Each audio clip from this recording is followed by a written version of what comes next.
आप सभी का स्वागत है आपके चैनल में। चलिए देखते हैं सामान्य हिंदी का बेहद इम्पोर्टेंट वाक्यांश के लिए एक शब्द।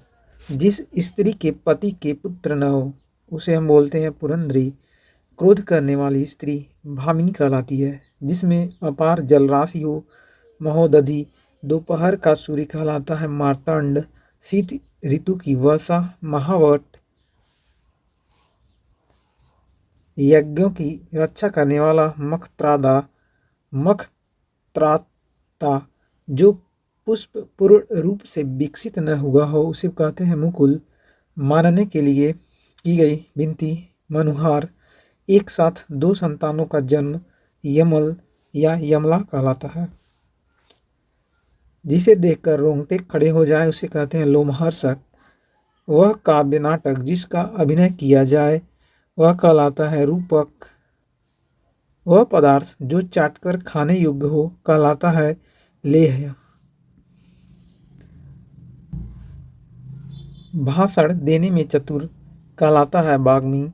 व्यर्थ का विवाद या कहासुनी वितांडवाद कहलाता है। प्रशंसा के बहाने निंदा करना ब्याज स्तुति कहलाती है। चांदनी रात को सरवरी कहते हैं। सृजन करने की इच्छा कहलाता है शिश्रिच्छा। प्राणों पर संकट लाने वाला सांघातिक। जमानत करने वाला प्रतिभु। निराश या पराभूत किया हुआ प्रतिहत। सफेद कमल का एक शब्द है पुंडरीक। बिना अधिकार पराई वस्तु काम में लाने वाला परिभोक्ता कहलाता है। शरणागत की रक्षा करने वाला प्रणतपाल कहलाता है। विपत्ति के समय का धर्म आपरधर्म। विपत्ति के समय का धर्म कहलाता है आपधर्म। वह पर्वत जहाँ से सूर्य और चंद्रमा उदित होते हैं कहलाता है उदयांचल। लौट कर आया हुआ अपनी दिशा बदलने वाला प्रत्यावर्ती कहलाता है। और प्रतिकार की भावना या बदला चुकाने की इच्छा कहलाती है प्रतिचिकित्सा। जो जोता बोया न गया हो कहलाएगा अकृष्ट अकृषित। बिना हल जोते उगने वाली फसल कहलाती है अकृष्पच्या। अत्यंत सूक्ष्म या छोटा होने की शक्ति प्राप्त होना अणिमा। जैनियों का सूर्यास्त से पहले होने वाला भोजन अथऊ कहलाता है। पश्चिम दिशा जहाँ सूर्य अस्त होता है अधमना।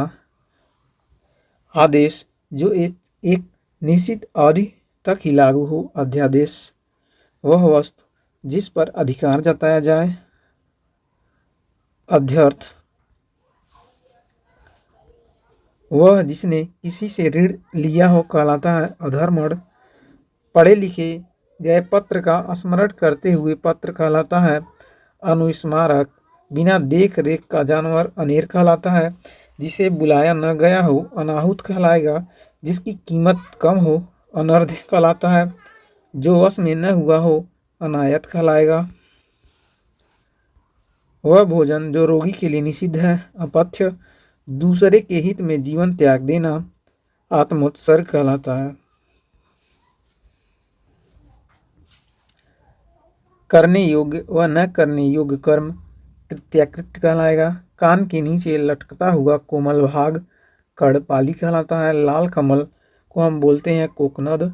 जिसकी ग्रीवा शंख की तरह हो कातबुग्रीवा कहलाती है। केवल पेट भरने वाला कुक्षी भर। जिसके अंग प्रत्यंग जल गए हों जलिटांग। चैतन्य रूप की माया चिद्विलास कहलाती है। अपना सम्मान बचाने के लिए किया गया अग्निप्रवेश कहलाता है जौहर। जो अवैध संतान हो उसे हम कहते हैं जारज। बर्तन बनाने वाला कहलाता है ठठेरा। पुत्री का पुत्र के लिए एक शब्द है दौहित्र। जिस पर पक्षपातपूर्ण दृष्टि से विचार किया गया हो उसे हम कहते हैं दुर्दृष्ट। किसी कार्य के बदले की जाने वाली आशा है प्रत्याशा। जो काया हष्ट पुष्ट हो उसे कहेंगे पेशल। लाल कमल के लिए एक शब्द है कोकनद। तो ये था हमारा बेहद ही इम्पॉर्टेंट सेलेक्टेड वाक्यांश के लिए एक शब्द। आपको कैसा लगा हमें कमेंट करें, इसे अधिक से अधिक शेयर करें एवं वीडियो को लाइक अवश्य करें। धन्यवाद।